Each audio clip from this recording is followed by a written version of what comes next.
ஓடி விளையாடு பாப்பான்றதுக்கிட்ட போயிட்டு ஓட்டு வாங்கி கொடுப்பாப்பா அப்படின்னு இவர் பண்ணியிருக்கிறாரு. அப்போ பிஜேபி என்ன நினைக்குது, விஜய் தான் நம்ம தம்பி, 1.5 கோடி இன்கம் டேக்ஸ் நிலுவ, அதுக்கப்புறம் கரூர் சம்பவம் சிபிஐ தான் விசாரிக்குது, நம்ம தம்பி டெல்லி வானா வந்துட்டு போகுது விசாரணைக்கு. தாமரை மலர்ந்தே தீர வேண்டாம், சூரியன் மலர்ந்தாலும் சரி, ரெட்டலை மலர்ந்தாலும் சரி, இல்லை நாளைக்கு விசில் ஊதுனாலும் சரி, பாஜக அது கரெக்டாக பொசிஷன். ஆட்சியை பிடிக்கலன்னா நாங்கள் தற்கொலை பண்ணிப்போம், இப்படி பேசுகிற இந்த மனநிலை, இந்த செட் ஆஃப் பீப்புளுடைய கல்ட்டை எப்படி புரிஞ்சுக்கிறது?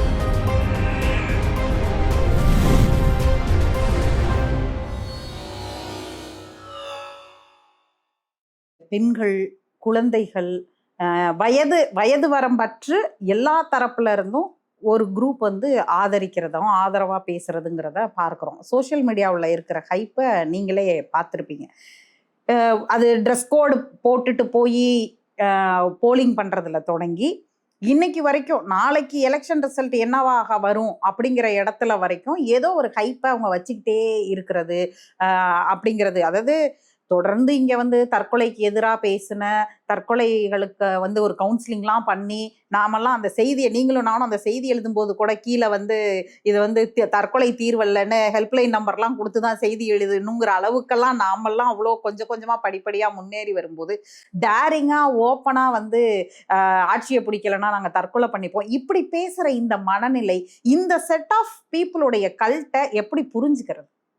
நல்ல வேலை நிறைய கரெக்டாக ஞாபகப்படுத்துவீங்க மேடம். இப்போ உங்களுக்கும் சரி எனக்கும் சரி ட்ரைனிங் கொடுத்தவங்க எப்படின்னா, ஒரு பாலியல் சென்டில் இருக்குன்னா அந்த பாதிக்கப்பட்ட பெண்ணோட பேரோ அந்த இருக்கிற ஏரியா கூட போடக்கூடாதுன்னு சொல்லுவாங்க. அதை சொல்லாமல் சொல்கிறது தான் அவங்க வேலைன்னுவாங்க.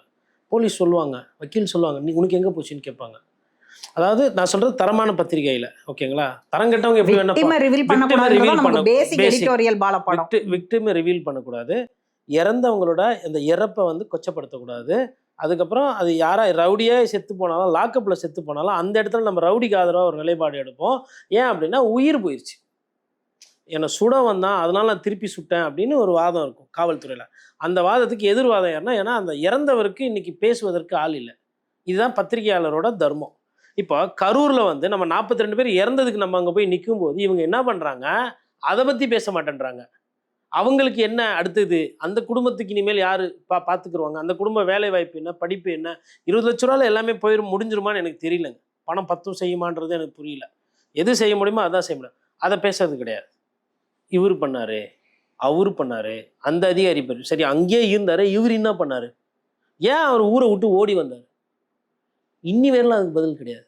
அதை அழகாக சமூக வலைத்தளத்தில் பேசி பேசி அந்த நீங்கள் சொன்னீங்க பாருங்க, அந்த கல்ட்டை பேசி அதை கிட்டத்தட்ட பாதி மறைச்சாச்சு, முழுகடிச்சாச்சு. அப்படி ஒரு சம்பவமே நடக்கல. இதே திமுகவோட கூட்டத்தில் இப்படி ஒன்று நடந்திருந்தா விஜய் காலில் சலங்கை கட்டி பரதநாட்டியம் ஆடி இருப்பார், சந்திரமுகி மாதிரி, ஆகாஷ் கமலா. எந்த பழி யார் மேலே போடணுமோ அந்த பழி போடுங்க, எல்லாத்தையும் தூக்கி போட்டு உங்களுக்கு நல்ல ஒரு திரை கவர்ச்சி இருக்குது, கூட்டம் இருக்குது, இந்த கல்ட்டு ஃபார்மேஷன் இருக்குன்னு நீங்கள் பண்ணிட்டீங்க. இதோட நிற்கலை. அதே மாதிரி நீங்கள் சொன்ன மாதிரி அந்த சைல்டு ஸ்டோரி எழுதுறதுக்குன்னு ஒரு நாம்ஸ் இருக்குது. இன்னைக்கு ஒரு ஃபாதர் ஒரு அப்பா சைல்டு வெல்ஃபேர் கமிட்டிக்கு எழுதுறாரு, என் பிள்ளைக்கு இந்த மாதிரி பிரச்சனை இருக்குது, பயமாக இருக்குது எனக்கு அப்படின்னா, அவர் என்ன பண்ணுறாங்க, welfare commission, child welfare commission DGP letter எழுதுறாங்க. டிஜிபி இப்போ இன்ஸ்ட்ரக்ஷன்ஸ் கொடுத்துருக்குற மாதிரி தகவல், ஹெல்ப்லைனு, இந்த குழந்தைங்க இந்த மாதிரி இருந்தால் அன்னைக்கு இப்போ ஓட்டு எண்ணும் போது ஒரு பதட்டம் இருக்கும், அடிதடி நடக்கலாம், வயலன்ஸ் நடக்கலாம், 2 கட்சிக்காரங்க வெட்டிக்கலாம். இந்த தலைவலி ஆல்ரெடி இருக்கு. அப்படி இருக்கும்போது இந்த சக்திமான் என்னை காப்பாற்றுவார் சொல்லிட்டு குதிச்ச குழந்தைங்களுக்கும், ஜெயின் ரோபோட் என்னை காப்பாற்றுன்னு சொல்லிட்டு செத்த பசங்களுக்கும் அதுவே நமக்கு தீர்வு கிடைக்கல. இதெல்லாம் இருக்கு. இந்த மாதிரி டிவியில எதுவும் போடாதீங்கன்னு சொல்லிட்டுலாம் இருக்கு. இவர் அதை தான் பண்ணியிருக்காரு குழந்தைங்களுக்கு. அதனால அவரோட அரசியல் புரிதல் அவ்வளோ. இது ஒரு புது தலைவலி. யாரோ ஒருத்தர் ஆட்சிக்கு வர போறாங்க, இதுல எதனா ஏடா கூடமா ஆச்சு. ஒருவேளை விஜயோட கட்சி பெருசாக ஜெயிக்கலை, அவர் முதலமைச்சர் ஆகலை, இது மன நோய் மாதிரி இல்லை போய் நிற்கும். அது ஒரு அழுத்தம் தானே. சின்ன வயசில் விளையாட வேண்டிய வயசில், பழக வேண்டிய வயசில் ஓடி விளையாடு பாப்பான்றதுக்கிட்ட போயிட்டு ஓட்டு வாங்கி கொடுப்பாப்பா அப்படின்னு இவர் பண்ணியிருக்கிறாரு. பாரதியார் எங்க, இவர் எங்க? தமிழ் நிலத்தோட அரசியல் வரலாறு எடுத்து பாருங்களேன். மொழிக்காக தன்னுயிர் நீத்த, இன்னைக்கும் நம்ம மொழிப்போர் தியாகிகள் அப்படின்னு சொல்றோம். அதன் பிறகு பார்த்தீங்க அப்படின்னம்னா இங்கே சித்தாந்த ரீதியான கொள்கை பிடிப்பாளர்களாக இருந்தவங்க, அப்புறம் தமிழ்நாடு ஒவ்வொரு காலகட்டத்திலையும் ஒரு மரண தண்டனை எதிர்ப்புக்கு ஒட்டுமொத்த தமிழ்நாடும் நின்னது இப்படின்னு பல விஷயங்கள்ல நம்ம வந்து சொல்லலாம். அரசியல் மயப்படுத்திக்கிட்டே இருந்த விஷயங்கள் நம்ம சொல்லிக்கிட்டே இருக்கலாம். ஆனா இன்னைக்கு வந்து ஒரு ஓப்பன் ஸ்டேட்மெண்டா தற்கொலை பண்ணிப்பேன், இல்லைன்னா வந்து பத்திரிகையாளர்கள் நீங்கெல்லாம் விமர்சனம் பண்ணாலே, நம்ம விமர்சிச்சாலே அவங்களுக்கு எதிரானவர்கள்னு நம்மள மோசமா, இப்போ உங்கள் குறித்து அவங்க வந்து பேசின விஷயங்கள்லாம் இருக்குல்ல, அதெல்லாம் வந்து பார்க்கும் பொழுது இதை தெரிந்தோ தெரியாமலையோ அந்த கட்சி தலைமை அனுமதிக்குதான்னு ஒரு கேள்வி இருக்கு.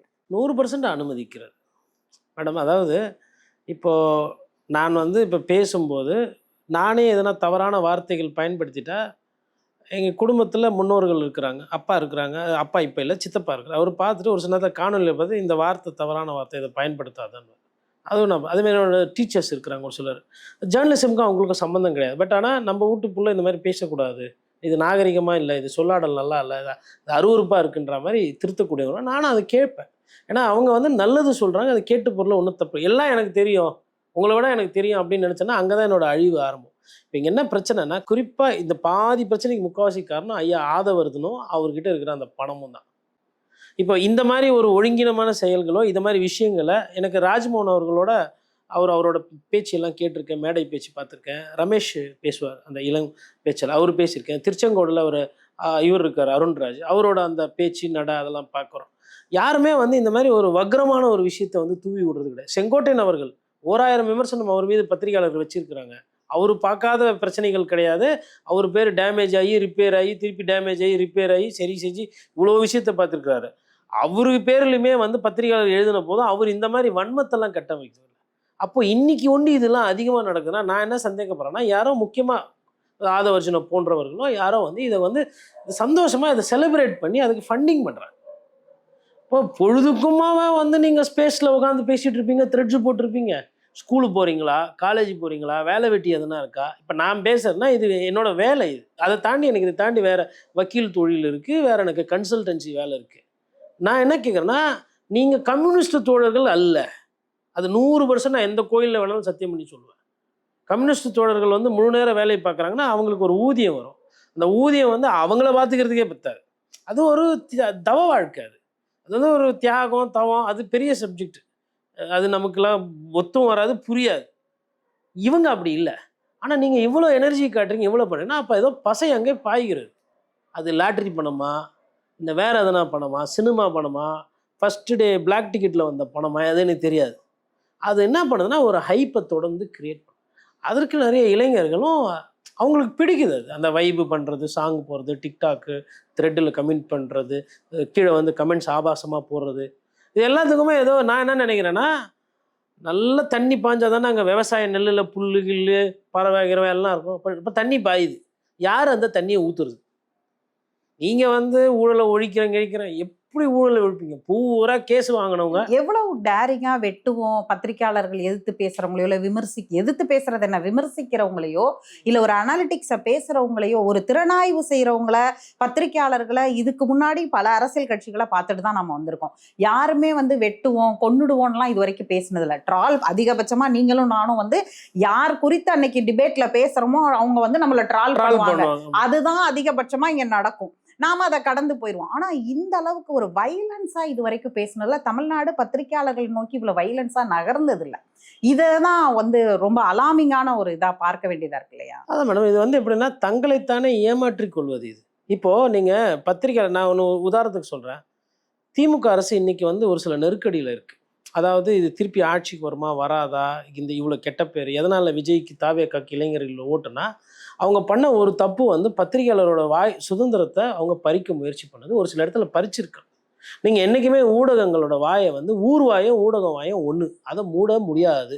அதை பேச விட்டுட்டு இது என்ன பேசிச்சு, அது பேசுனதில் உண்மை இருக்கா தப்பு இருக்கா, ஒருவேளை வந்த செய்திக்கு பின்னாடி அரசியல் காழ்ப்புணர்ச்சி காரணமாக இருக்கா, இல்லை இது நியாயமாக நடந்ததா அப்படின்னு அதை பகுத்தாய்வு பண்ணிவிட்டு அதை பிரிச்சுட்டு நடவடிக்கை எடுக்கும். உதாரணத்துக்கு நான் சென்னை மாநகராட்சியில் வேலை செய்யும்போது மேயர் வந்து மா சுப்பிரமணியன் காலையில் 5:30 மணி 5:45 மணிக்கு ஒரு சில நேரத்தில் ஃபோன் வரும். அது ஒரு ஃபோன் வரும், அது தொடர்ந்து வந்துகிட்டே இருக்கும், பகீர்னு இருக்கும். என்னன்னா கமிஷனர் ஃபோன் பண்ணார், பிஆர்ஓ இப்போது ஜேடிஆர் இருக்கிறார் செல்வராஜ் சார், அவர் ஃபோன் பண்ணுவாங்க, லக்கானி சார் இப்போது டெல்லியில் இருக்கிறாங்க, அப்புறம் மாசு சார் பேசுவாங்க.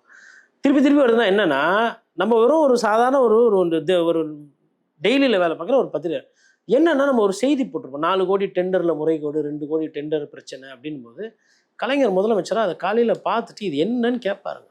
அந்த கேள்வி கேட்கும்போது அதுக்கு உண்டான பதிலை சொல்லணும். அதில் தப்பு இருக்குன்னா டெண்டரை நிறைய வாட்டி டெக்கன் கிரானிக்கலில் வந்த செய்தியை காரணமாக வச்சு டெண்டரை கேன்சல் பண்ணிட்டோம்.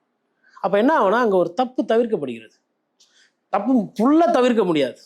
நீங்கள் என்ன பண்ணிட்டீங்க, நிறைய இடத்துல வந்து குறையே இல்லை, எல்லாமே நிறைன்னு சொல்லிட்டு நம்மளை பாராட்டி அரசை பேசி 4 வருஷம் 4.25 வருஷம் ஆகிட்டு அருமையாக இருக்குது, இதுதான் கொள்கை, பிஜேபி வரவே முடியாது, அது மக்கள் ஆல்ரெடி முடிவு பண்ணிட்டாங்க பிஜேபி வரக்கூடாது, நீங்கள் புதுசாக எதனா பண்ணிக்கிட்டு அதையே திருப்பி சொல்கிறோம்.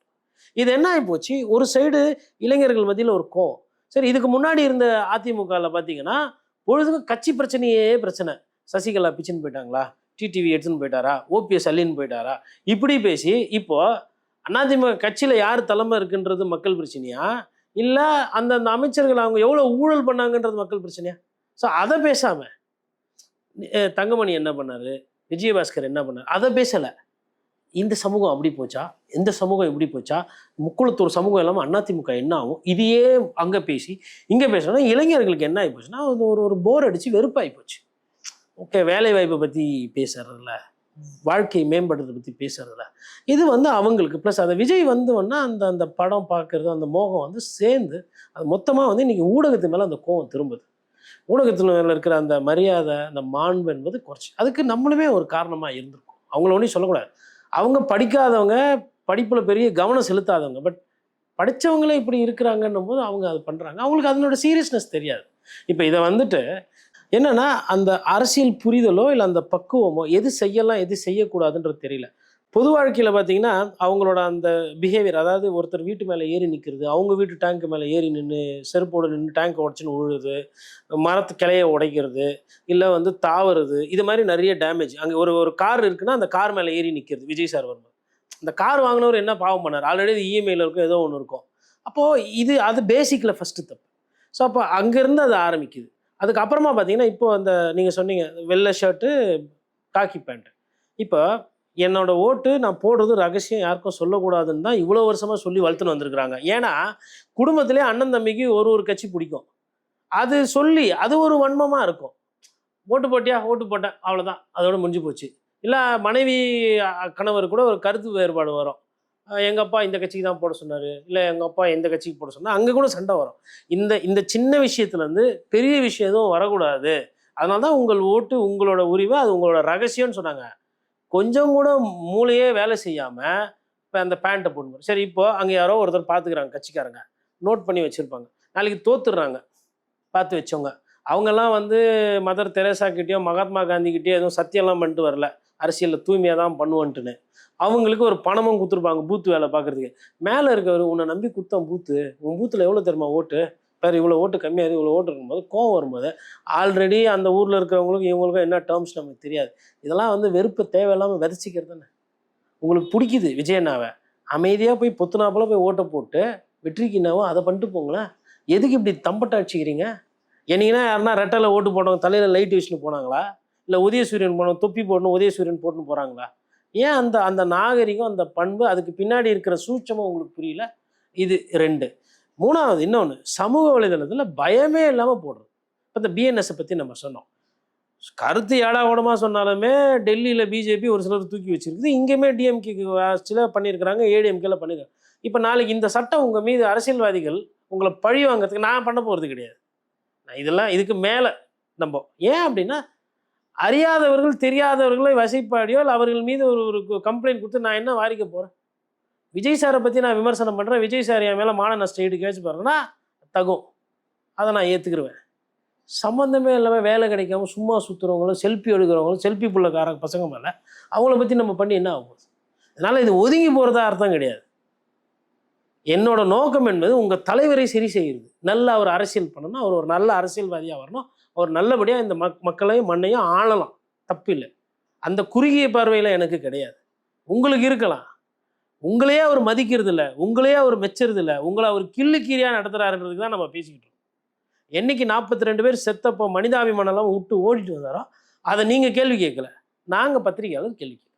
உடனே சிம்பிளாக நீங்கள் 3 மணி நேரம் பேசுங்க, இல்லை 3 நாள் பேசுங்க, நீ 300 ரூபா யூபி, இல்லை 200 ரூபா, பேடிஎம் கரோ, இல்லைன்னா அதிமுக சொம்பு, பித்தளை, பிஜேபியோட பித்தளை, இது இது இது மாதிரி சொல்லிட்டு போயிடுவாங்க. அவங்க அவ்வளோதான். அவங்க இன்னும் கிராஜுவேட் ஆகலை, படிச்சுட்டு வரட்டும், அவங்களும் மந்திரி ஆகி வரட்டும், எம்எல்ஏ ஆகட்டும், அப்போது நம்ம அதை கேள்வி கேட்குறோம். அப்போவாச்சும் நீங்கள் பக்குவப்படணும். வரலாறு ஃப்யூச்சர் இருக்கும். பட் இப்படி போனால் இது வந்து முட்டு சந்துக்கு போகிற வழி. இது வந்து சட்டசபைக்கு போகிற வழி கிடையாது. டிஎம்கே வர்சஸ் ஏடிஎம்கே, ஏடிஎம்கே வர்சஸ் டிஎம்கேன்னு பார்த்ததை டிஎம்கே வர்சஸ் என்டிஏன்னு பார்த்த ஒரு முயற்சி எடுத்தாங்க. என்டிஏ கூட்டணி, அதிமுக தலைமையிலான என்டிஏ கூட்டணின்லாம் சொல்லிக்கிட்டாங்க. அதுக்கு மெனக்கட்ட அளவுக்கு அவங்க இந்த எலெக்ஷன்ல என்டிஏ வந்து ஃபியர்ஸாக இருந்தாங்களா, ஃபெரோஷியஸாக இருந்தாங்களா? போன முறை அண்ணாமலை தலைமையில் இருந்தப்ப இருந்த ஃபெரோஷியஸ்னஸ் இந்த தடவை இருந்ததா பார்க்குறீங்களா? இல்லை என்டிஏ ஏதோ ஒரு காரணத்துக்கு சைலண்ட் பண்ணப்பட்டிருக்காங்களா, சைலண்ட் ஆகிக்கிட்டாங்களா? அந்த சைலண்ட் எதுக்கான சைலண்ட், அது யாருக்கான சைலண்ட்? ரொம்ப முக்கியமான ஆழமான கேள்வி மேடம் இது. தமிழ்நாடு அரசியல் வந்து, ஏன்னா இப்போ நம்ம பார்த்துட்டோம் என்ன நடந்துச்சுன்னு. அது அமைச்சர்கள் வந்து, மத்திய அமைச்சர்கள் பழைய மாதிரி படையெடுக்கலை இங்கே இந்த வாட்டி. பாரத மோடி அவர்கள் லிமிட்டடாக வந்துட்டு போனார். ராகுல் காந்தி மாதிரி வராமலே இல்லை. அமித்ஷா வந்து முதல்ல வந்து வீடு எடுத்து தங்க போகிறாருன்னா பேசப்பட்டது. கடைசியில் வீடும் எடுக்கல, இங்கே வந்து பழைய மாதிரி மீட்டிங்கும் போடலை. அது எடப்பாடி பழனிசாமி எதிர்பார்த்த அளவுக்கு சீட்டும் கொடுக்கல, தோக்குற சீட்டாக தூக்கி தலையில் கட்டி விட்டார். இப்போ அந்த கூட்டணியில் இதெல்லாம் நடந்தது. இப்போ எனக்கு ஒரு பத்திரிகையாளராக வந்து நான் எல்லாருமே சந்தேகப்படணுன்றதுல ரொம்ப தெளிவாக இருக்கிறேன். சந்தேகம் தான் பண்ண, யாரும் குற்றச்சாட்டு வைக்கல. பிஜேபி வந்து இந்த சீசனில் அதிமுகவை உறவாடி கெடுக்கிறதுக்கு திருப்பும் அதோட முயற்சி பண்ணியிருக்கு. அதாவது 70 சீட்டு 60 சீட்டு கேட்டாங்க, அப்புறம் அண்ணாமலை தலைமையில் அப்படின்னு. அது எடப்பாடி பழனிசாமி சக்ஸஸ்ஃபுல்லாக அதை டிஃப்யூஸ் பண்ணிட்டார். ஒரு கர்ச்சீஃபை தொச்சதுக்கே வந்து 3 நாள் ரூம் போட்டுலாம் விமர்சனம் பண்ணாங்க அந்த கட்சியை. ஆனால் அந்த கட்சியில் இருக்கிறவங்க யாரும் ஆபாசமாக பத்திரிகையாளரை பேசலை. ஒரு தலைவரை 70 வயசுக்கு மேலே இருக்கிறவர், முன்னாள் முதலமைச்சர், இன்றைக்கி பொதுச் செயலாளர் அந்த கட்சிக்கு. அந்த கட்சியில் வந்து இவர் முகத்தை மறைத்து கொண்டாரா எடப்பாடி பழனிசாமி? பயந்து பயந்து ஒதுங்கினாரா காருக்குள்ளே? இப்படி போனாரா, அப்படி போனாரா, சந்துக்குள்ளே போனாரா, எல்லாம் வருது. அவர் காலில் ஊழ்ந்ததுலேருந்து அவ்வளோ விமர்சனம். அப்போது ஒரு பத்திரிகைக்கு வந்து வேறு பெரிய பிரச்சனையோ அந்த இதுவெல்லாம் கொடுக்கல. அது ஒரு குணாதிசயம். அதே மாதிரி கடந்த காலத்தில் கலைஞர் அவர்கள் 2G விஷயத்துலலாம் இருந்தபோது கலைஞர் அவர்கள்கிட்டே நேரில் பத்திரிகை, இப்போ நீங்களாம் அப்போல்லாம் ஆக்டிவாக இருந்த பீரியடு, நீங்கள் ஷபீரெல்லாம் நிறைய கேள்விகள்லாம் கேட்டிருப்பீங்க. நான் பிரிண்டில் இருந்ததுனால எனக்கு அந்த அவ்வளோ அந்த பத்திரிகையாளர் சந்திப்புலலாம் இல்லை வாய்ப்பு. அவர் வந்து வயசு கம்மியாக இருக்குது, கூட இருக்குது, அந்த கேள்வியெல்லாம் எதிர்கொண்டிருக்கிற ஈட்டி மாதிரி போயிருக்குது கலைஞரை. என்ன 2Gயில் வந்து ஆராசா பேரும் கனிமொழி பேரும் இருக்குன்றாங்க அப்படின்னு ஒரு முதலமைச்சரை பார்த்து கேட்டபோது ஈட்டி தான். ஆனால் அதை எதிர்கொண்டு அதை தாங்கி அந்த சக்தியோட திருப்பி எதிர்கொண்டார் பத்திரிகையாளர் பார்த்து ஓடுனது கிடையாது. இன்ஃபேக்ட் சுருக்கமாக சொல்ல போனால் நிறைய பத்திரிகையாளர் சந்திப்பில் நம்ம தோற்று போயிருப்போம், அவர் ஜெயிச்சு போயிருப்பார். ஏன்னா உட்காந்துருக்கிற ஆசிரியர் வெறும் அரசியல்வாதி கிடையாது. நீ 4 பேப்பர் படிச்சுன்னா அவர் 40 பேப்பர் படிக்கிறவர். அவரோட பிரெயினே வேறு. ஸோ அது ஒரு ஆரோக்கியமாக இருக்குது. இப்போ கூட இப்போ நான் இபிஎஸோட சொன்னேன். பட் நீங்கள் அந்த எழுப்புகிற அந்த கேள்வி இருக்குல்ல பிஜேபியோடது அப்படின்னு பார்க்கும்போது, பிஜேபி என்ன பண்ணுதுன்னா எல்லாரையுமே வந்து ஒரு ஒரு ஒரு ஒரு டிஸ்டன்ஸில் வச்சு எல்லாத்துலேயுமே லாபம் பண்ணணும், எல்லாத்துலேயுமே ஆதாயம் தேடணும்னு பார்த்துருக்கு. எப்படி இதை வச்சு சொல்கிறீங்கன்னா, வெஸ்ட் பெங்காலில் ஒரு நாளும் அதிகாரி மாற்றம், 2.5 லட்சம் போலீஸு, என்னென்ன பண்ண முடியுமோ எல்லாமே பண்ணிங்க. ஆனால் தமிழ்நாட்டில் அதிகாரிகளை தொடவே இல்லை, மாற்றவே இல்லை. பழைய அதிகாரிகள் அப்படியே இருந்தாங்க. தேர்தல் பார்த்தீங்க, மம்தா குரல் எழுப்பினோடனே அடுத்த நாள் அதாவது இங்கேருந்து அங்கே வெஸ்ட் பெங்காலில் இருக்கிற முதலமைச்சர் கேட்குறாங்க, கேரு செட்டிங்கா பிஜேபியும் ஸ்டாலின் சாரும், என்ன மேன் நடக்குது, நீ சுட மாட்டேன்ற, அவன் கத்தி எடுக்க மாட்டேன்றான், ஆனால் சண்டை போட்டுக்கிற மாதிரியே காட்டுறீங்க அப்படின்னு அவங்க கேட்டதுக்கப்புறம் ஒரு சில அதிகாரியை மாற்றி கொடுத்தீங்க. இன்னும் ஒரு சில இடத்துல கலெக்டர் எஸ்பி எல்லாம் மாற்றவே இல்லை. அதாவது எலெக்ஷன் கமிஷன் வந்து வரும்போது ஒரு கட்சி, அது எந்த கட்சியாக இருக்கட்டும், அது தாவேகாவாக இருக்கட்டும், திமுகவாக இருக்கட்டும், அதிமுக இருக்கட்டும், எனக்கு இந்த அதிகாரி எனக்கு சந்தேகமாகுது அப்படின்னா மாற்றி கொடுத்துட்டு வேறு அதிகாரி போடுறது தான் பொதுவாக பண்ணுறது. இந்த வாட்டி அது கூட பண்ணலை தேர்தல் ஆணையம். அதே மாதிரி ரைடு இப்படி கூட தொட்டு கூட பார்க்கல. ஐயா செந்தில் பாலாஜி ஓட்டு போடவே போகல கரூருக்கு. என்னென்னா எனக்கு தேர்தல் வேலை நிறைய இருந்ததுங்க, அந்தளவுக்கு தான் பிஜேபி ஃப்ரீயாக விட்டுருக்குது. அப்போது பிஜேபி என்ன நினைக்குது, திமுக வந்தாலும் நான் சொல்கிற ஆளுக்கு நீ பார்த்துக்க, பாஜக அதிமுக வந்தாலும் ஓகே, எனக்கு பாஜக அதிமுகவை எனக்கு கண்ட்ரோல் பண்ணு. விஜய் தான் நம்ம தம்பி, கேஸெல்லாம் இருக்குது, 1.5 கோடி இன்கம் டேக்ஸ் நிலுவை, அதுக்கப்புறம் கரூர் சம்பவம் சிபிஐ தான் விசாரிக்குது, நம்ம தம்பி டெல்லி வானா வந்துட்டு போகுது விசாரணைக்கு. அப்போ பிஜேபி என்ன பார்க்குதுன்னா, இவங்க 3 பேரையும் யாருன்னா ஜெயிச்சுக்கோங்க, எனக்கு வேணுன்றது நடக்கும், நான் தான் வந்து காலை உள்ளே வச்சு உங்கள் நாட்டை வந்து உங்கள் இடத்த வந்து நான் மேனிப்புலேட் பண்ணோம், முக்கியமானவங்களுக்கு கடலை கொடுக்குறது நிலத்தை கொடுக்குறதெல்லாம் நான் பண்ணணும்ல, நான் சொன்னால் நீங்களே அக்ரிமெண்ட் போட்டுறீங்க, இன்னும் அதானி எடுத்து போராட்டம் பண்ணிடுவீங்களா? இல்லை அம்பானியை வந்து ஊருக்குள்ள விட மாட்டேன் நிறுத்திட்டீங்களா? என்ன பண்ணிட்டீங்க நீங்கள்? இதுக்கு எதுக்கு நான் வரணும்? தாமரை மலர்ந்தே தீர வேண்டாம். சூரியன் மலர்ந்தாலும் சரி, தாமரை மலர்ந்தாலும் சரி, ரெட்டலை மலர்ந்தாலும் சரி, இல்லை நாளைக்கு விசில் ஊதுனாலும் சரி, பாஜக அது கரெக்டாக பொசிஷன் பண்ணு. இந்த வேலையை பிஜேபி பண்ணு. அதனால தான் விஜய் மீது நடவடிக்கை கிடையாது. விஜய் மீது எஃப்ஐஆரில் பேர் சேர்க்கப்படலை, கைது கூட நடக்கலை. டிஎம்கே மினிஸ்டர்ஸ் மேலே எதுவுமே நடக்கலை. அதிமுக மீது முன்னாள் அமைச்சர்கள் மீது ஊழல் பட்டியல்லாம் இருக்குது. தூசு கூட தட்டல ஃபைல. எல்லாரையும் ஃப்ரீயாக விட்டுட்டு காசு துட்டு பணம் தேர்தல் ஆணையம் செலவு பண்ணிக்கோங்க, பிரச்சனை இல்லை. யாரோ ஒருத்தர் ஜெயிச்சு வாங்க, ஜெயிச்சு வந்தவங்க ஜியை பார்த்து வணக்கம் சொல்லுங்கள். எதிர்ப்புலாம் பேசி முடிச்சிட்டிங்களா, வெள்ளை கொடி எல்லாம் வாங்கி வச்சுக்கோங்க, கலர் வாட் கலர் டியூ வச்சு ஒயிட் அம்பரலா அப்படின்னு எல்லாம் கை தூக்கணும்னா அதுதான். அப்புறம் என்ன சொல்லுவாங்க? மரியாதை நியமித்தமாக பாரத் பிரதமர் மோடி அவர்களை சந்தித்ததே அரசியலாக பேசிக்கிறார்கள், இது நியாயமா அப்படின்னு பேசுவாங்க. இதுதான் நடக்குது. அதனால் பிஜேபி வந்து ஒரு ஸ்கெட்சு போட்டு நான் உள்ளே வரல. இப்போ பிஜேபி பொறுத்தவரை நான் சரி டிஎம்கே ஜெயிக்கிறீங்களோ தோகிறீங்களோ அது உங்கள் பிரச்சனை. இந்த ராகுல் காந்தி இருக்கிறார்ல, அவரும் விஜயம் ரொம்ப நெருக்கமாக இருக்காங்களாம். அவங்களை கொஞ்சம் சேர்த்து வச்சுருங்க, நீங்கள் வெளியில் வந்துடுங்க. சாத்தியம் தானே? விஸ்வாசத்தை அப்படி கூட காட்டலாம்ல. காங்கிரஸை கைட்டி விட்டுருங்க. கைட்டி விட்டால் காங்கிரஸ் என்ன பண்ணோம்? மாணிக்கம் தாக்கூர் ரெடியாக இருக்கார். இது வந்து பீரங்கி ப்ரூவ் பண்ணது எல்லாமே. ஆனால் அங்கே டிவி ஷிஃப்ட் இது வேகமாக போகுது அப்படின்னு இருக்கார் மாணிக்கம் தாக்கூர். அதில் விஜய் சார் வெயிட்டிங், இந்த படத்துலலாம் காட்டுற மாதிரி. இது ஒரு ஒரு பேசப்படுறது இப்போ. அப்போ எனக்கு என்னமோ பாஜக வந்து இந்த தேர்தலில் பெருசாக எதுவும் அழட்டிக்காமல் உருட்டிக்காமல் ஒரு கணக்கு ஒன்று போட்டு இருக்காங்க. அப்புறம் பவன் கல்யாண் ஒரு கேரக்டர் பேர் நடுவில் வந்துச்சு, ஞாபகம் இருக்குங்களா? விஜயோட பேசுகிறார், பழகுகிறார். அப்புறம் இவரும் பழகலன்ட்டார், அவரும் பேசலன்ட்டார். ஏன் சாமி அதை நாளே சொல்லியிருந்தா நாங்கள் வேலை வெட்டி வேறு எதனா பார்த்துருப்போம்ல. பத்திரிகையாளர் ஏன் தெருவா இப்படி சுற்ற விட்றீங்க? தெலுங்கு பேசுகிறவங்களெல்லாம் நான் ஃபோன் பண்ணி டவுட்டு கேட்டேன், அந்த ஊரில் என்ன நடக்குது. அப்புறம் இதெல்லாம் எதுக்கு சொல்ல வரேன்னா, இந்த மாதிரி விஷயங்களை வந்து மூவ் பண்ணி வச்சுருக்காங்க. இப்போ கூட டெல்லி வந்து தேவைப்பட்டால் ஒரு மாதிரி தொங்கு சட்டமன்றம் வந்து அவங்க ஈடுபடுவாங்க. இங்கே அந்த மாதிரி ஹங் அசம்பிளி தொங்கு சட்டமன்றம் வர்றதுக்கு வாய்ப்பு இருக்குன்னு பார்க்குறீங்களா? மக்கள் அது மாதிரி நம்மளை கொண்டு போய் முட்டு சந்தில் விட்டது கிடையாது. ரெசார்ட் பாலிடிக்ஸ் வந்து நம்ம தேர்தல் நேரத்தில் பெருசாக பார்த்ததில்ல. கடைசியாக கூத்தூர் ஆனது வந்து ஒரு இறப்புனால வந்தது, மக்களால் வரலை. அது வந்து மக்கள், அதாவது ஒரு தலைவர் இறக்கும் போது வரக்கூடிய அசாத்தியான சூழ்நிலை என்பது வேற. பட் மக்கள் ஓட்டு போடும்போது எப்பயுமே தெளிவாக போட்டிருக்காங்க. அதனால் அவங்க இந்த வாட்டியும் தெளிவாக தான் ஒரு முடிவு எடுத்திருப்பாங்கன்றது என்னோட புரிதல். நான் அதை நம்புகிறேன். அது தப்பாக கூட போகலாம், பட் என்னோட நம்பிக்கை இது. கடந்த கால வரலாறு, கர்நாடகாவில எல்லாம் எடியூரப்பா பஸ்லயே வச்சுக்கிட்டு கர்நாடகாவை சுத்தினதெல்லாம் வரலாறுல பார்த்தோம். அதனால இங்கே அது மாதிரி வராதுன்றது என்னோட நம்பிக்கை. பார்க்கலாம் என்ன நடக்கிறது, நம்பிக்கை என்னவாகிறது அப்படிங்கிறத பார்க்கலாம். கருத்துக்களை எங்களோடு பகிர்ந்து கொண்டதற்கு நன்றி. நன்றி.